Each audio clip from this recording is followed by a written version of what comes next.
It costs nothing to be kind to an animal. Joaquin Phoenix said this in the film-length documentary Earthlings. And today, I'll tell you why Earthlings is a must-see. First, I'll give a brief synopsis of the film. Next, I'll talk about those involved in the production. And lastly, I'll tell you how this film changed my life. Earthlings is about humanity's absolute dependence on animals for pets, food, clothing, entertainment, and research. It first dives into the controversial topic of eating animals. It doesn't preach, it simply shows you where the meat comes from. It does the same in regards to clothing, and then goes on into talking about animals in the realm of entertainment and scientific research. This film was directed by Sean Monson. It was narrated by Joaquin Phoenix, and the music is all done by Moby.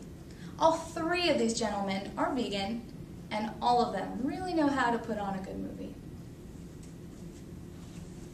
There's a quote that says, "If slaughterhouses had glass walls, we would all be vegetarian."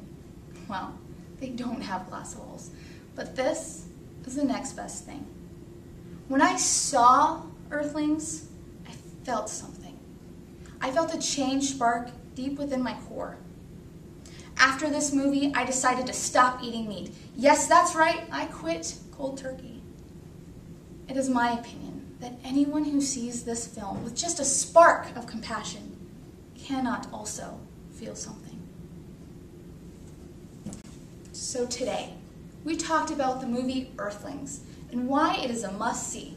First, I gave a brief summary of the film. Then, I talked about those involved in the production. And lastly, I briefly touched on how this profoundly impacted me. Gretchen Weiler of the U.S. Humane Society has said about Earthlings that it is the most definitive film of all time that Americans don't want to see. Because films about slaughterhouses, they're depressing. People don't want to see them. People want to believe that the meat that they eat comes from animals that died without pain. So you must decide, is ignorance bliss? Will you watch Earthlings? We have to see into the eyes of animals and see that their life has meaning simply because they are alive.